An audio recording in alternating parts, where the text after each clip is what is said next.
You're mad. I'm back. Naya Rivera went missing this week.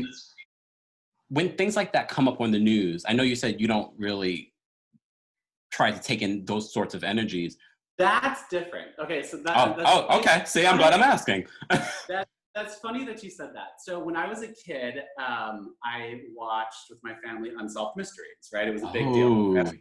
It's coming back. It's back. Netflix. Yeah, right. So yesterday I actually had an hour. I was like, oh, I can sit down during the day. This would be great. And I turned on Unsolved Mysteries.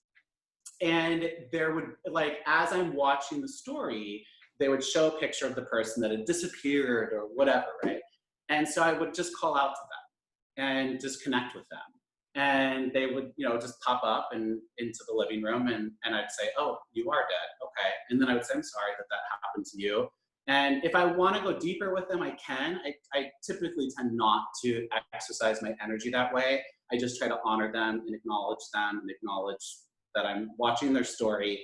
So yeah, I can access that energy, and if I choose to, and but again, I'm careful. If someone dies in a terrifying way and it's recent, so you have to understand, when a spirit crosses over and it has just happened, they're confused, they're chaotic, they're tortured, they're struggling not to let go. When it's a spirit, when it says on Unsolved Mysteries, he disappeared on April 14th, 2004, I'm like, oh, okay, he's chill, right? Like, I could probably chat with him. He's not going to be like, help me, I was murdered. He's not going to be frantic. He's accepted what's happened. He's moved on, and he'll be chill, and we can talk. But when it's something that's new, it's difficult to connect with them, because you take in the terror. She drowned. You take in that terror of her drowning. And also the fact that she's not letting go. She hasn't been found. Her child is there. Like, it is so much to take in. And it can be overwhelming. 4 years ago, my first partner, who I was very close with for 17 years after we broke up, he committed suicide. And he obviously knew that I was an empath, and he kept coming to me. And it was very chaotic. It was very stressful. It was very difficult. He was really trying not to let go. And so I had to put up a barrier, even though it hurts so much to do that. But it was impossible to communicate with him, because he was in such a chaotic state. And holding on to me and anchoring on to me as an empath and a medium was preventing him from embracing where he was and what was happening to him, which was his choice. It was a matter of choice in that particular case. So you have to be really careful. Even an advanced, well-rounded medium or empath can get very overwhelmed by a situation like that. Wow. So what do you do to maintain your wellness for things like that? Like, after you've done readings, or after you've connected to the other side, like, what do you do to sort of kind of bring you back, bring you center? Well, I've learned how to just essentially disconnect. Once I disconnect, I disconnect. So, like, literally pulling the plug on the lamp. And I've also just learned how to turn the whole sphere of my gifts off, where I, like, leave a message, I'm not home, right? So I don't even have to pick things up unless it's something that is really powerful and able to push through that. I do a lot of sound baths. Those are amazing. What's that? Like those big crystal balls, like, whoa, like, So there's this one that I listen to on YouTube, where they have a different sound bowl and a different crystal for every different chakra. And so you just get poured with this sound for about 15 minutes for each chakra. And that's really, really helpful. Also, animals are super helpful to empaths and mediums, because if you are an empath or a medium, but empath, you can communicate with animals. It's very simple.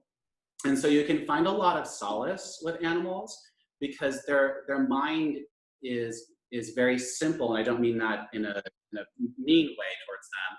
They're very complex creatures, but they love very simply.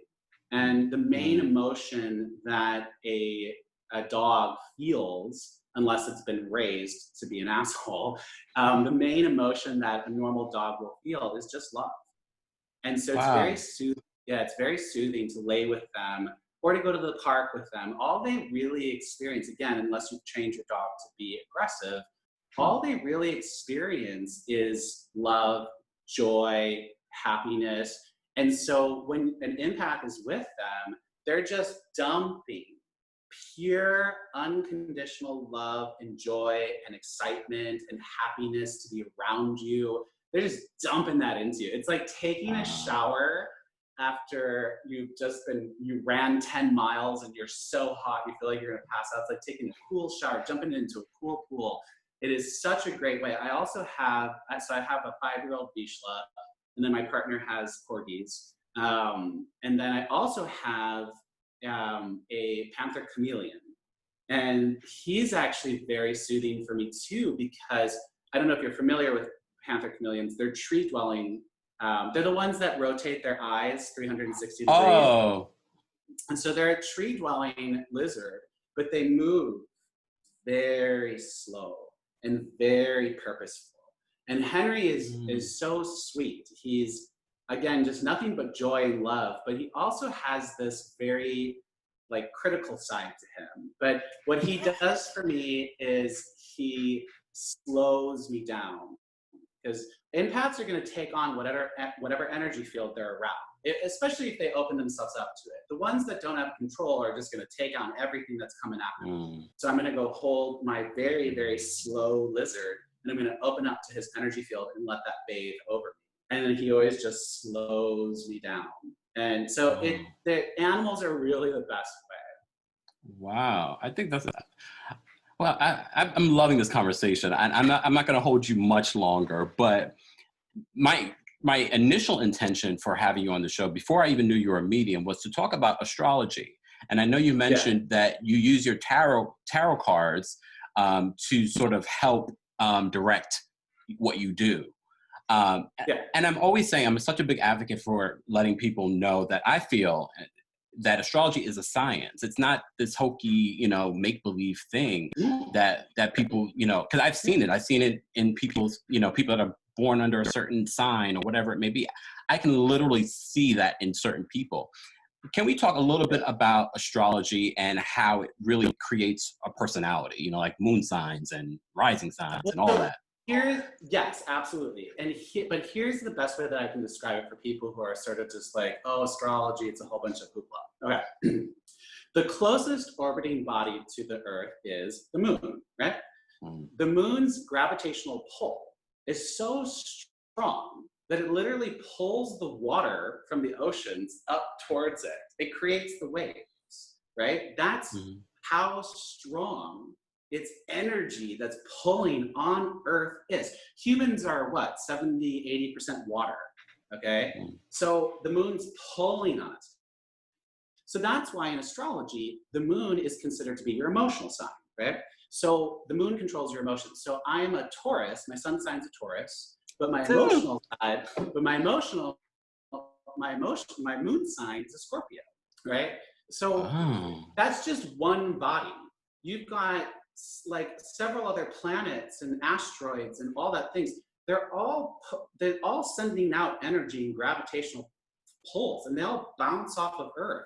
And at different times, they're at different angles and they're doing different things. And at the moment that you're born is just a snapshot of what that is. And it's all this different energy that is literally pouring at Earth at the precise moment that you take your first breath. And it's an energy field that's imprinted upon you as you become alive, essentially, and enter the Earth. So if you think about it that way, Jupiter is sending a magnetic field that hits Earth. Saturn is, Pluto is, the moon is, the sun is. All these things are pushing and pulling on Earth. And therefore, it's not like we have a protective shield around us. That means they're pushing and pulling on us as well. If you talk to, I have 3 friends that work as ER nurses that are scattered across the US, and they will tell you, as anyone will, before COVID-19, the busiest night in an ER is always a full moon, because people are going crazy, right?